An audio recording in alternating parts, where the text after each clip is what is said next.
Next we look at division. I'm going to show you short division instead of long division. Hopefully that might make things a little easier for you.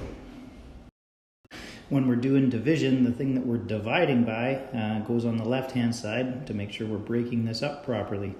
And first thing we start by doing is check to see how many times, well, actually, we're seeing how many times can 8 go into 1. It doesn't go. So we're going to try and fit 8 into 10, right? And 8 into 10 goes 1 time. And we were aiming to get 10, and 1 times 8 is 8. So we missed it by 2. So what we do in this short division is we just write the remainder right up next to the next number.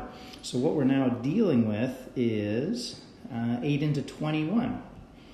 Okay, so 8 into 21, well that we can say will go 2 times, right? 2 times 8 is 16. That's as close as we can get. Because if we did 3 times, it would have been 24. That's too much.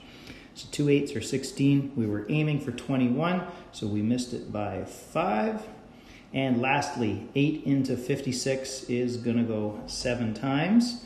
And 8 times 7 is 56 exactly. So there's no remainder. You can just leave the result like that, or you could also write remainder 0.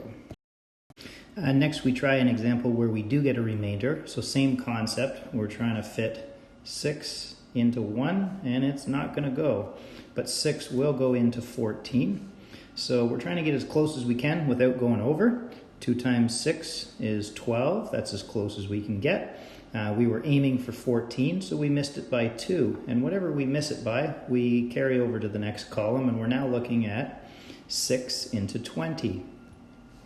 6 into 20, well, we can fit it in 3 times, because 3 times 6 is 18. And once again, we've missed it by 2, aiming for 20. So the remainder 2 goes right there next to the 3.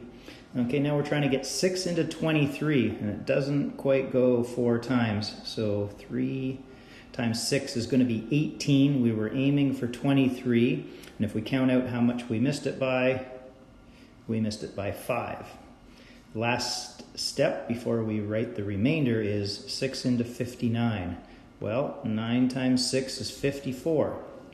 54, we were aiming for 59. We got a remainder of 5, and we're done for now. Next, we'll repeat the operation with decimals. What you'll notice is there's a decimal down here, so we need to make sure that that decimal will also be there in our answer. So let's put it right down there. Okay, now we just divide the same way, and we will go 2 into 9. We'll go 4 times. 2 times 4 is 8, aiming for 9. We missed it by 1, so carry it over. 2 into 12 goes 6 times exactly. All right, so there's no remainder there, so there's nothing to write next to the 5.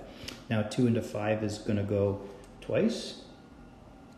2 times 2 is 4. We were aiming for 5. We missed it by 1. Now here's somewhere where we can give ourselves a few more zeros to work with. And sorry, 2 times 2 was 4. We were aiming for 5, so now our remainder goes over there. And 2 into 10 goes 5 times. And you could continue that process until you end up with no remainder, just like we did there. And here's something where we're going to have to use a bit of a workaround trick that I will explain the mathematics behind later. But when we're trying to divide by a number that contains a decimal, generally it's much, much easier if we can eliminate that decimal. So here's what we're going to do. The thing we're dividing by has 1 decimal place, so we are going to move both decimal places over by 1. And yes, this is mathematically valid. I won't explain the reason why now, but I'll just tell you that it is. What we end up doing then is dividing 8 into 32.8, right? We move the decimal place over in both parts. Now we just do division as usual, which means we need a dot up there. 8 into 32 goes 4 times, no remainder. 8 into 8 goes once with no remainder. So there we have it. That's our answer.